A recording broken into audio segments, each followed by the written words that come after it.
So that's so these two things, the rollout of the roster options and the reduction in the budgets for discretionary spend and the overall subscription that we've had for annual leave have all come, it's like a perfect storm, all at the same time. So I would hope that we as an organisation and we as a board do not judge that it's roster options that have been the cause of all this. It is a contributory factor, and it is something that's very, very dear to all members of our staff, so we need to make sure we get it right. But it is not the only factor by itself. So where we're taking this next, I'm happy to pause there if that would be helpful, if anyone had any questions on that. Why don't you just quickly Okay, sorry, I'm going into a bit more too much detail. I didn't know how much detail the board wanted. I know it was an important subject for our staff and the board as well. Don't worry, it's fine. So what we are hoping to do in the immediate future is to, on an individual by individual basis, have a reassessment of the restrictions that people are currently putting on the practice and on when they can work for the organisation. But to ensure that is done in a fair way, it will be overseen by what we're calling a National Availability and Assessment Committee that will have representation from across the organisation. We also obviously want to apply roster options to outstanding groups of staff who have not had it applied to them, but we would need to be careful about how this happens. So, for example, our Health Information Advisor community and TAL call handlers don't have roster options at the moment, and it should be applicable to them.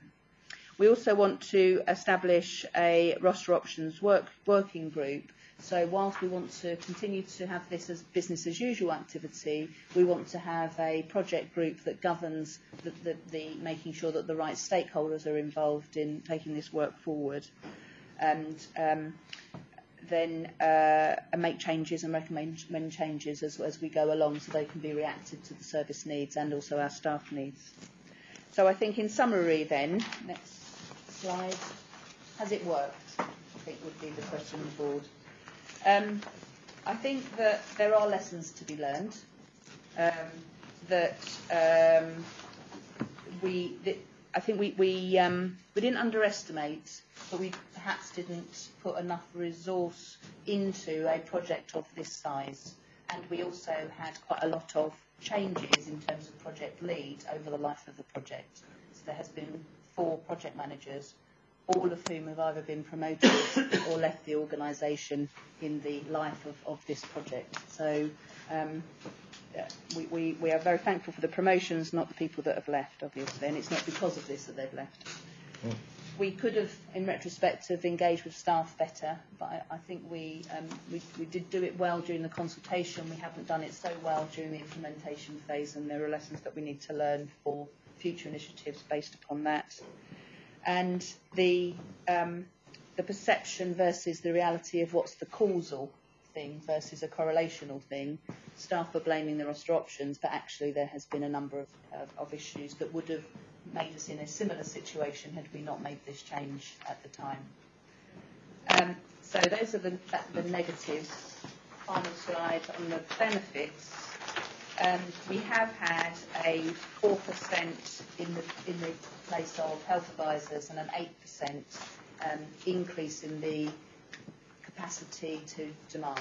So there has been an improvement in terms of capacity fit. We have had a voluntary adoption of increased working hours at the weekends. So the majority of our staff used to work only 5 in 8 weekends. We've now got a portion of staff that work every weekend, which much better fits their needs and also service needs. We have a high proportion of staff who are now on rotational rosters, which means that they can plan for however many years hence when they're likely to be working, that they never had the opportunity of doing so before. And I think what most importantly we've got is a framework for future engagement with our staff around making changes to their standard working practices and what the service needs and what we get back from them. Thank you, Annette. Thank you for doing that. We've heard a lot from the board about how roster options are going to, the rostering revolution as it was called, is going to improve things. This helps us understand the reality of putting it in. We've got a short time for questions and points, observations about this. Trevor? That was very helpful. We've always seen the rostering project as positive for staff. The expectation is to reduce sickness levels over time. So it's disappointing that there are some negative feelings due to the issues you've raised around the implementation. I just wonder how you're going to get the staff on board. Have you got plans to re-engage, to move them forward? I think that the... sorry, Chair, did you want me to answer? Yeah, go ahead, sorry. Or as we go along. One of the things that we let go at the end of the project phase was the communications manager for this, and I think that in hindsight that wasn't necessarily the right thing to do. We also kept the implementation during the project phase a bit separate from the business as usual activity, and we used champions who perhaps too quickly were sent back into their old jobs and stopped being champions for the roster.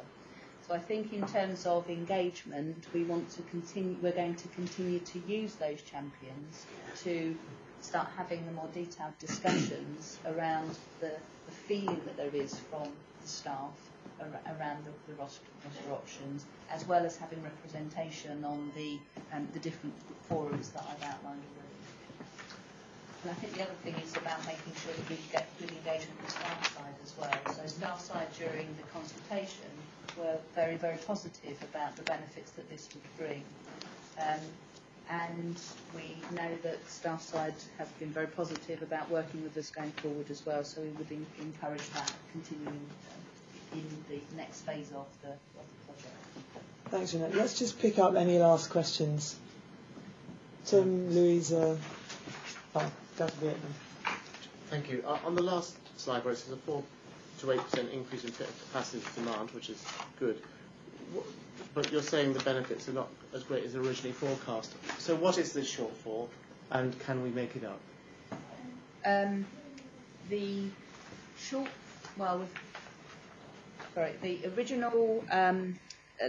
original target was a 10%. So we're shy by 6% on the health advisors and 2% on the nurse advisors. However, those assumptions were based around the use of discretionary resources at a higher level than we are at the moment, and the only place where we use discretionary resources is in the weekends and evenings, which is exacerbated out. So this is a volume-driven effect. So. Louisa? I just want to make sure I understood that the reassessment and where appropriately removed of restrictions. So individual staff they can have restrictions removed from them. Is that right? Through negotiation, yes. So what we've been doing so far is voluntary, where people are voluntarily removing restrictions. What's become clear is we don't have a process of reviewing restrictions. So, as an example, there was a person who had some restrictions in place in terms of when she was prepared to work when her family were young. But now the family have gone to school, she's prepared to work whenever we'd like her to. But the system still had restrictions that were put in place 8 years ago. Okay. So she has still been working mostly daytime shifts, where she'd be quite happy to work evening shifts now because of the childcare issue that was in place 8 years ago is no longer so much of an issue. Not being a parent, I don't know how that works, but that seems to be in the same level. You just let them go drinking at the bus shelter. Oh, do you? Yeah. So it's those sorts of things whereby we haven't previously had a limit on the amount of time that particular restrictions of working might be applicable for. So that's just one example of many.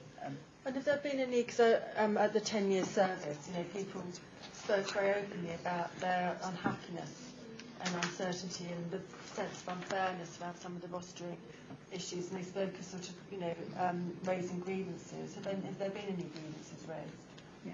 Roger, do you want to There are about a dozen grievances, and I think there are up to 50 people with whom we have now to engage really, really well in order to get to a point where they at least will move into the roster options. And actually we've got some resource that we are dedicating to grievances and people who haven't engaged with us at all in order to solve that, I hope, by the end of October.